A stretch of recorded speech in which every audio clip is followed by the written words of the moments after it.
2 weeks ago, I told you I was planning a cabinet reshuffle, and today I'm announcing the new lineup.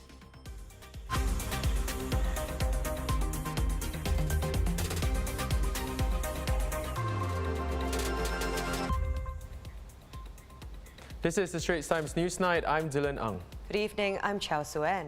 Now, 7 out of 15 of Singapore's ministries will be seeing a change in leadership. 2 weeks after the shock announcement that DPM Heng Swee Keat will be stepping aside as 4G leader, Prime Minister Lee Hsien Loong made a series of changes to his cabinet earlier today.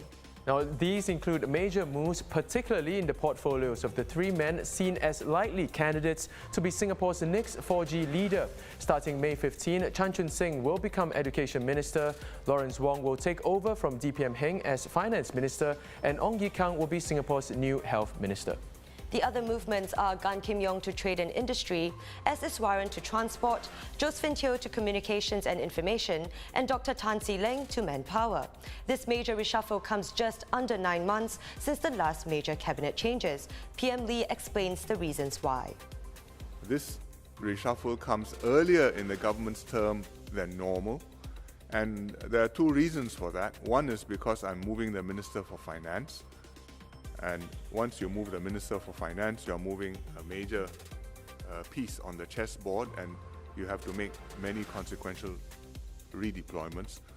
And secondly, because I had wanted to adjust the appointments in MTI, MOH and MOM after the elections, but held off until now. It is not desirable to move ministers after less than a year. Sometimes it is necessary. And then you think very carefully, and if it can't be helped, you do it. As part of the reshuffle, 2 ministers regarded as possible picks for 4G leader and who've only been in their appointments for under 9 months are moving ministries. Lawrence Wong goes from Education to Finance, while Ong Ye Kung moves from Transport to Health. The reshuffle also means that both men will co-chair the high-profile multi-ministry task force on COVID-19. Here's PM Lee explaining the changes, which include Gan Kim Yong swapping health for the trade and industry portfolio. I appoint my ministers where they can best make a contribution. And in July, when we last made the appointments, I knew that there were major slots to be filled, especially in MOH, where Kim Yong had been minister for some time, but I was not ready to move Kim Yong, and I was able to put Ye Kung into MOT, and I think in less than a year in MOT he has made an impact there. I'm now following through to put Ye Kung into MOH, and because he is in MOH and he will be handling COVID on the front line, looking after the MOH part of it, I'm putting him to co-chair together with Lawrence Wong. Lawrence was co-chair not on the basis of his appointment previous or of his previous appointments, but on the basis personal to him, and so Lawrence continues to co-chair. But Gan Kim Yong, having come out from MOH, I think it's best that the MOH minister sits there together with Lawrence Wong on the MPF. Now, and what about Chan Chun Sing, also seen as a likely candidate to be 4G leader? Within the PAP, Mr. Chan serves as Second Assistant Secretary General, Deputy to Heng Swee Keat, ranking him above Lawrence Wong and Ong Ye Kung. PM Lee said he's looking forward to Mr. Chan taking on the role of Education Minister after a 3-year stint as Trade and Industry Minister. Chun Sing has done an excellent job getting our economy back on track and preparing our industries and companies to respond to structural changes in the global economy. This has been a major national priority. Now I'm sending him to education, where he will build on the work of previous education ministers to improve our education system, to bring out the best in every child and student, and to develop young Singaporeans for the future. For more news and analysis on PM Lee's cabinet reshuffle, the first change to political appointments since the general election last year, you can go to straitstimes.com for our complete coverage.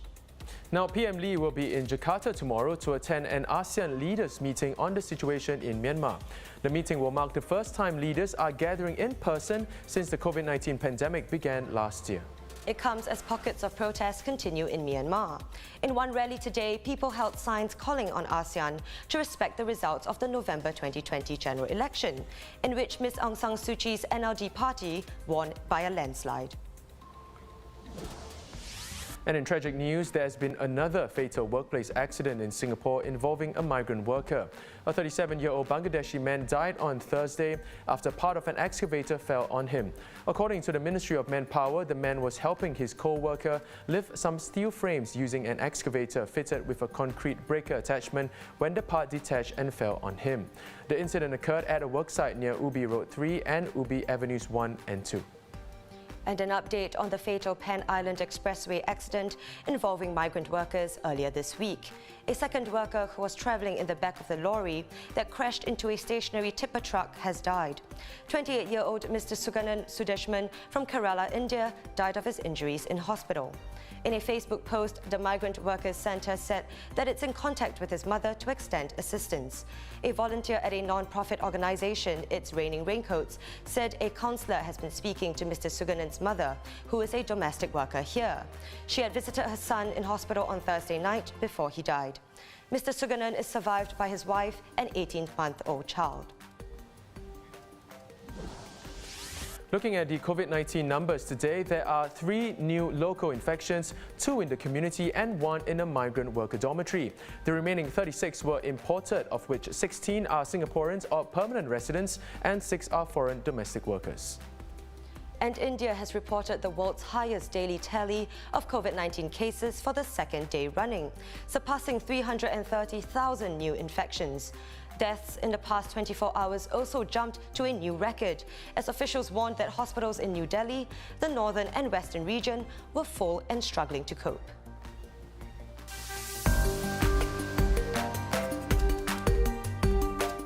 Now let's take a look at what's been making waves online today. If you want to get the COVID-19 vaccine but hate needles, well, there might just be something coming up that could help.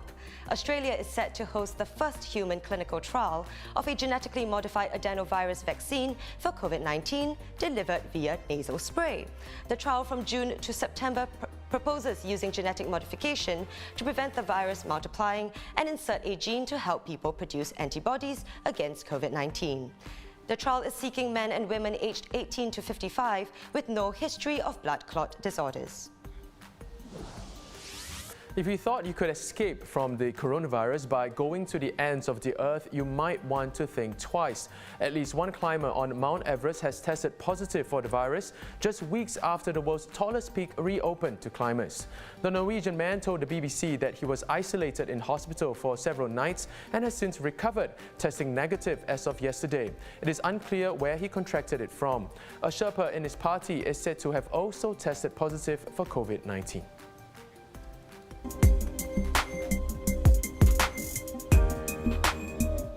Now on to some cheerier news. Not sure about you, Dylan, but I sure am looking forward to the Oscars. And ahead of the awards happening on Monday morning our time, here's a quick peek inside of this year's $205,000 nominees gift bag. Gifts include a 3-night stay in a Swedish lighthouse, a 4-night stay at the #1 destination spa in the world, and even cosmetic surgery. This is certainly a step up from those candy-filled goodie bags. Every year, the 25 nominees for Best Actor, Actress and Director awards take home a gift bag with them, whether they win or not. And all of this year's bags are worth a combined value of $5.1 million. How awesome, they really are putting the swag in swag bag. You know, with all those prizes in the gift bag, I think I really wouldn't mind not winning. Now on that note, we wrap up the Straits Times Newsnight. Do visit straitstimes.com to see more news and videos. You can also subscribe to our YouTube channel by hitting the button below. Have a great weekend. We'll see you next week.